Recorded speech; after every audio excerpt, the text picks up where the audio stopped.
Please join me in a moment of reflection and gasho. In this world and life of illusion, only Namo Amida Butsu is real. Namandas. Thank you, Reverend Todd, for inviting me to join you, and welcome home. Welcome home to you and Connie. I'll miss you in Chicago. But thank you, everyone, for inviting me to join with you on your very special occasion for the 79th anniversary of the founding of TCBA. Looking back to 1946, do you think, or what do you think the members back then, who were mostly transplants from the West Coast and were then thrown into concentration camps before coming to Minnesota, what do you think they would have imagined for this Sangha 79 years later? And looking ahead of us, what do you think TCBA Sangha will be like in 25 or 50 years from now? How many of us will still be here? Most of us will have returned to the Pure Land by that time, and hopefully a whole new community of followers will continue to share and live the wisdom and compassion of the Buddha. For me, it's a great pleasure to be here with you. On my dad's side, I learned that my bachan, my grandmother's younger brother, was best friends with Sam Yanari and was also here in MIS. And actually, I guess he'd be my great uncle, his son, who would be my second cousin, I guess, is named Sam after Sam Yanari.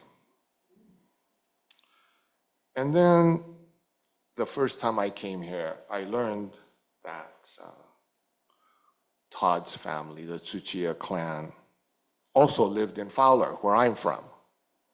Todd thought I didn't know where Fowler was, but that's where I was born.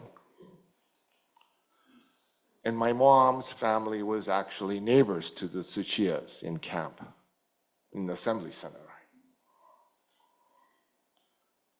And I forgot. So this morning I kind of screwed up, and I had a PowerPoint presentation for you to keep you awake, but it didn't work. So you have to visualize in your mind, okay, what I'm talking about. And I'm sorry because I had some special pictures to share with you today, but the one thing that was really wonderful coming here was that Cheryl and Brian shared with me a very special picture that their father had on the wall at the home. Is a 1939 picture of Fowler Sunday School.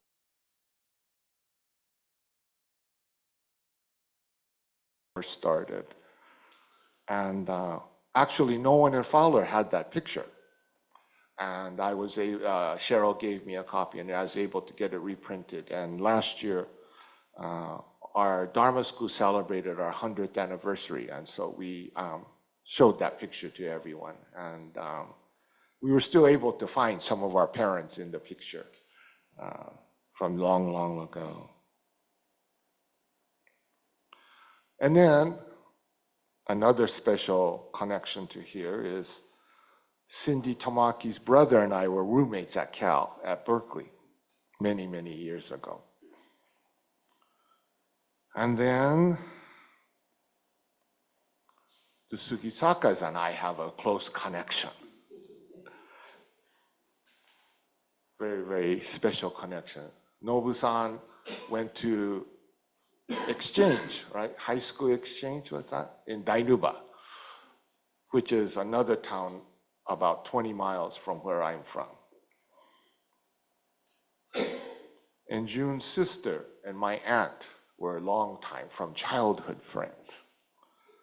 So I have a lot of connections with all of you here today. So I'm very happy. This is like being a homecoming for me.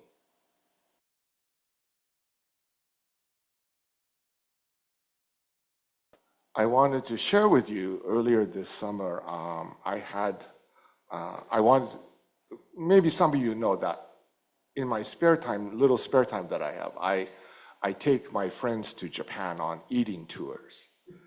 And so since I can't share any good Dharma with you, I thought I'd share with you a travel log of my most recent trip to Japan in May and June. 5 PhD graduate students studying Japanese Buddhism at America's top universities. They came from Berkeley, Princeton, Yale, Chicago, and UCLA. But I took them to Japan to introduce them to the different Japanese Buddhist paths. And we visited various temples. We've actually visited almost 30 temples in 20 days. And it was really quite an experience. Even for me, I learned so much putting the program together. And we visited temples, belonging to, of course, Nishihon Ganji, our headquarters. We visited Jodo-shu, Nichiren-shu, Soto-shu, Risho Kosekai, Koyasan, Shugendo, and Shinto shrines as well. But in the span of 20 days, I never thought I'd meet so many Buddhas. They were all different Buddhas, so many Buddhas in this world that we had the opportunity to meet. And that was really something great. And then one of the really, how do you say, not strange, but unique experiences, but it was very Jodo Shinshu, was there's actually several Jodo Shinshu bars in Japan. And it's actually the tenders are Jodo Shinshu priests. And the people come to the bars to talk to the priests when they're enjoying. In Japanese Buddhist terms, we call alcohol, because we're not supposed to drink, we call it hanyato. Hanya means wisdom, and to is water, warm water. So it's wisdom water. And everyone knows once you start drinking, right, the wisdom naturally comes out. So it's a unique bar. There's several of them in the Tokyo area. And there's, again, if I could have shown you the picture, a very large butsudan in there, in that bar. And at 9 o'clock, the bartender changes into his robe, and everyone stops drinking.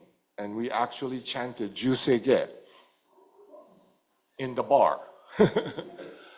And after we chanted Jusege, then he actually gave a Dharma talk, a short Dharma talk. And he does this every night. It's a wonderful experience that we had. And the students were quite surprised. They knew Jodo Shinshu is a little bit strange from traditional Buddhism, but when we went to the bar and so they saw the bartender with a robe on, they were really shocked. But I said, no, this shows the power of Nembutsu to be everywhere, and no one is excluded, even drunks. So it was a really, really fantastic experience for all of us. We had another unique experience to visit the only Soto Zen set temple for nuns, for Japanese Buddhist nuns. And it was quite an experience to spend a day with them. And again, if I had the pictures, I could be showing you everything. And then we went into the hills, into the mountains to visit Shugendo Temple. Have you ever heard of Shugendo? It's mountain aesthetics, I guess you would call it. It's a mixture of Shinto Buddhism and Taoist philosophy, and it originated very, very long ago. And they believe in aesthetic practices to lead one to enlightenment, to spiritual awakening. And so we visited this one temple, and again, I had this very unique karmic connection to this temple because the next head priest to be was a student at UC Berkeley. And he was born in Germany and came to America and went to UC Berkeley. And his head professor, a good friend of mine, told him to go to Ryukoku University, Nishonganji's university. So he studied for a year at Nishonganji's Ryukoku. And then he went on to study at Kofukuji, one of Japan's oldest temples. And then he entered a Shugendo temple and became a mountain aesthetic priest to take over this temple. So it's the first time that a non-Japanese person is taking over this temple that's more than 1,000 years old. And it's very interesting what their practices are. Like I said, a combination of Shinto and Buddhism and Taoist philosophy. So it's very, very different. And one of the things, ceremonies that they do is also done in Koyasan, in Shingon Buddhism, is the fire ceremony, Goma ceremony. And as I was looking at the temple, well, kind of like this ceiling, the temple over there had the black ceiling also, but it's because of the smoke. The fire gets very big, and I said, it's a good thing we don't do that in Jodo Shinshu temples. I'd probably burn the temple down if we had to do this. But he said they actually have to clean the temple every year, once a year, because of all the smoke that gathers inside the temple. But that was, to experience that Goma ceremony was really something different, so different than what we do here in Jodo Shinshu.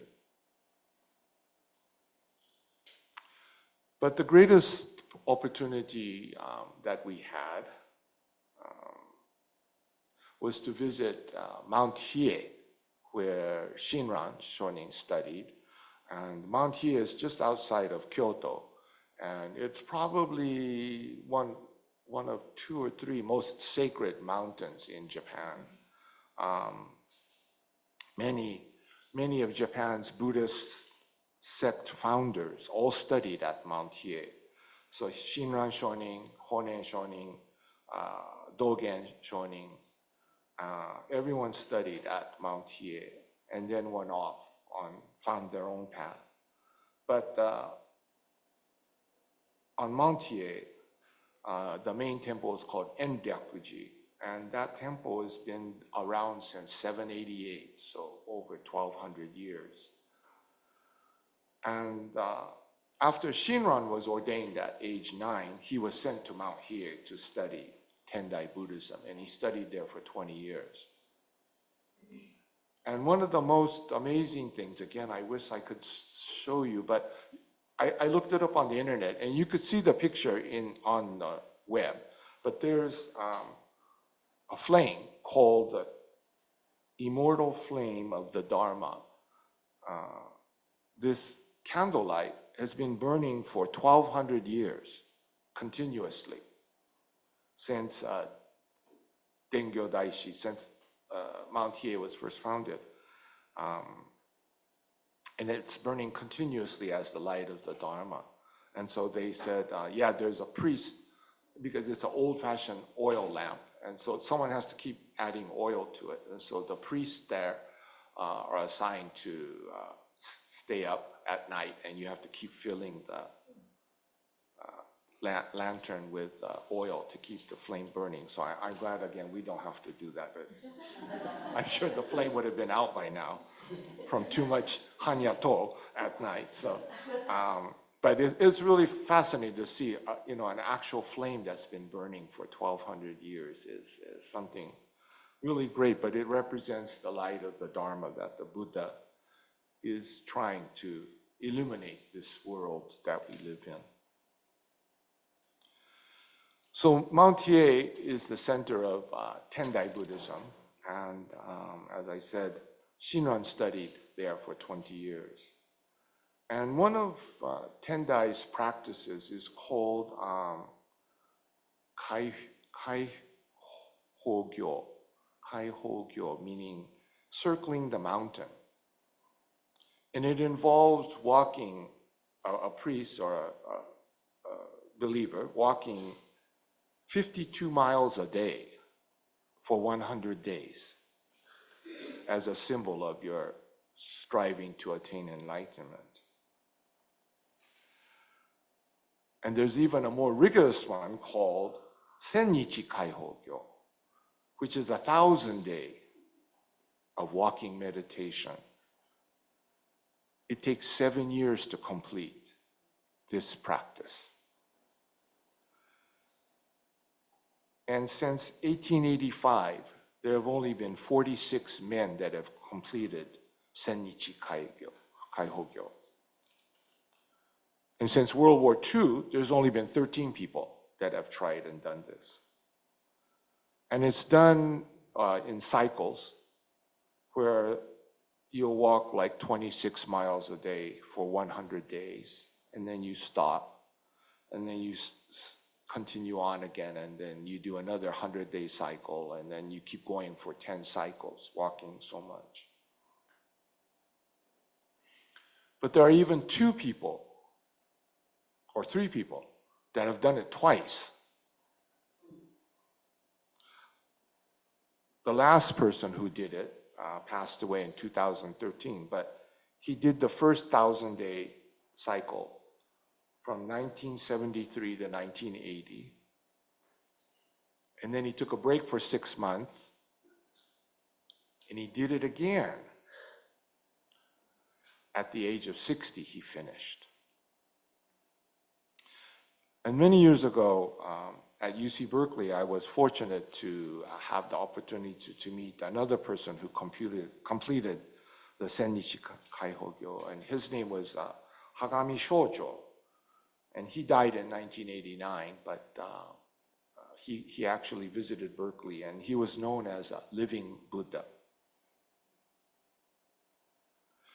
So this Sennichi, the 1,000-day pilgrimage or practice, takes an average of 12 years.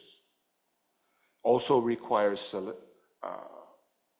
one to be celibate and sober throughout the practice as a sign of your renunciation of the human desires. But what's really amazing, you may be able to see some things on the internet, but on the final 9 days of this 1,000-day practice, you can't eat, drink, or sleep. So for 9 days. And medically, they say, scientifically, they say it's impossible to go that long without sleep, eating, or drinking. But somehow, these practitioners survive. And towards the end of the 9-day fasting, the practitioner actually has to carry water from the well back to the altar to offer to one of the Buddhas. And in the picture that I've seen before, he's barely able to walk. People have to help him to walk. But he somehow manages to carry water back as an offering to the Buddha. And this is done at 2 o'clock in the morning. So you can imagine what he's like. It's hard enough for us to get up to come at 10 o'clock to service on Sundays. But here, this person's 9 days doing this without food or water or sleep. But this is a symbol of their desire to end this life of suffering. And at the same time, it's significant that it shows the other power, the power of the Buddha, to enable one to do these kind of things that aren't scientifically possible. I don't know if Shinran did the 100-day practice or the 1,000-day practice, but he did do one called Jogyo Zammai.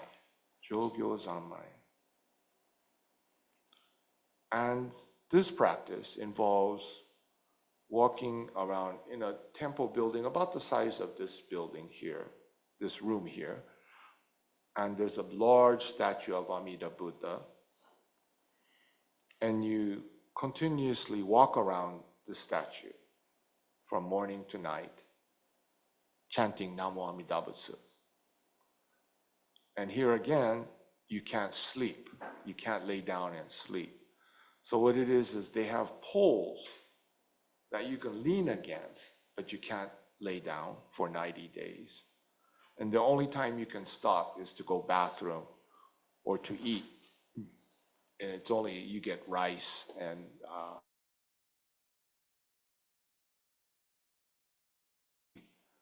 for 90 days, Shinran did this practice. And people in modern day are doing it too. The temple actually is a national treasure of Japan. And so people, you're not able to go inside and you can't take pictures. But we were allowed to go inside the temple. And actually, we got a chance to walk around the Amida Buddha statue, just as Shinran did 800 years ago. And it was an amazing experience, even today, for me, as we circumvented the Amida Buddha statue. I immediately thought of my oba-chan, my grandma, who used to make us get up every morning at the crack of dawn and sit with her in front of the altar and to chant the sutra. And she was actually my first teacher. And I thought, oh, I owe my bachan so much as we were walking around the statue. And then I thought, oh, and I have to owe my gratitude to my mom and my dad for enabling us to still remain Buddhist and to remain Nembutsu followers in America.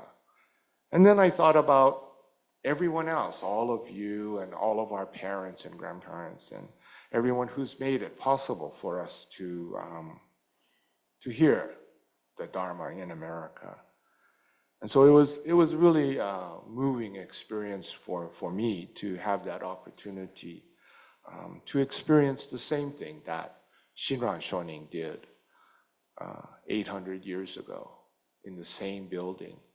And what was really special about this experience was that after Shinran walked or did this pilgrimage, this 90-day practice, is when he left Mount Hiei and he decided he would seek out Honen Shonin to learn about the Nembutsu teaching.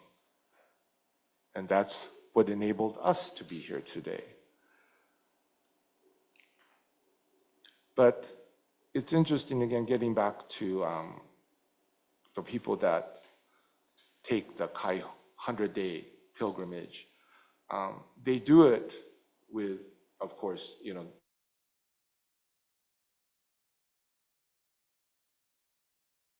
practice.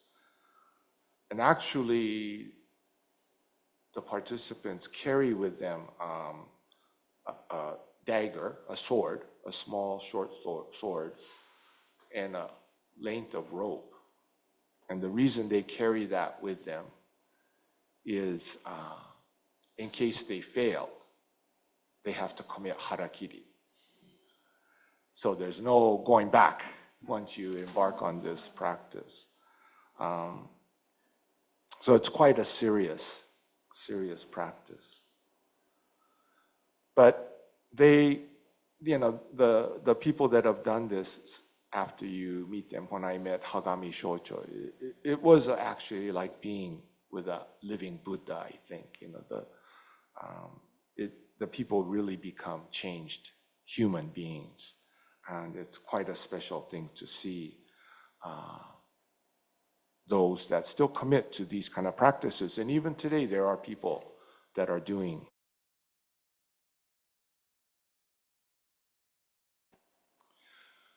But I think looking at all these different Buddhist practices and philosophies and ways of attaining enlightenment, I really felt grateful that Shinran encountered all that he did, and he enabled us to hear the teachings of the Nembutsu and the promise of Amida Buddha to save all beings. Of course, all Buddhists aim for the same spiritual goal of enlightenment, but some of them are so hard. I can't imagine having to practice for 1,000 days or even 100 days of going around like that without laying down is impossible for me. And experiencing teaching that Shinran brought to us. And how lucky I felt that we were able to visit the temple where Shinran first met Honen Shonin in Kyoto also. It's a small temple. But I thought, this is where it all began. This is where it all started. When we look at our lives today, we think, our lives are so complicated and we have so.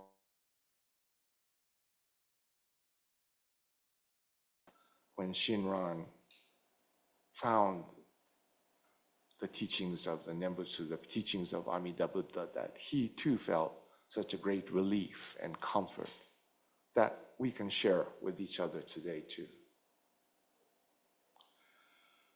For 70 years now, this Sangha has continued, 79 years, this Sangha has continued to grow and to spiritually share the Nembutsu teaching with so many people. And today being your Eitaikyo service, I think we remember all those people, your parents, your grandparents, your friends, my friends, who helped us to walk the Nembutsu path. And for us, for people like me that had this opportunity to visit various sites, Buddhist sites in Japan, it was really a great opportunity for me to also come to realize the many people and many karmic occasions that have enabled me to hear the Nembutsu teaching. Paths, religions that people in this world can take or can walk to lead them to happiness and peace. But I think each of us here today are so lucky that we have the promise of Amida Buddha to save even someone as hopeless as me, someone with no ability to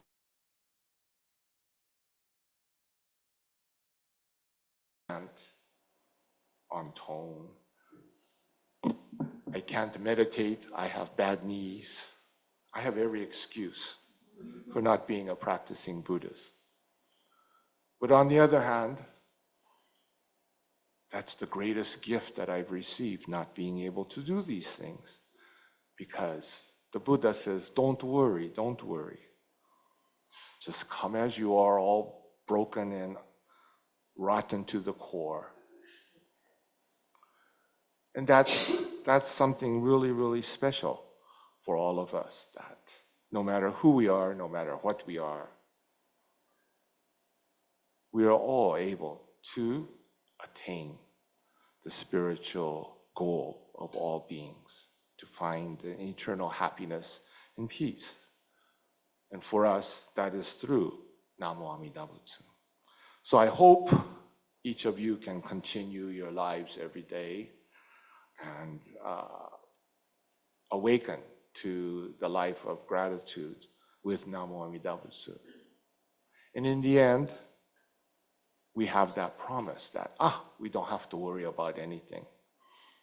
Everything is fine just as it is.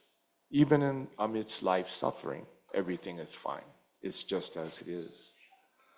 And that's because of Namo Amida Butsu. So I hope you have a nice holiday season. I hope it won't be too cold and snowy this year for you.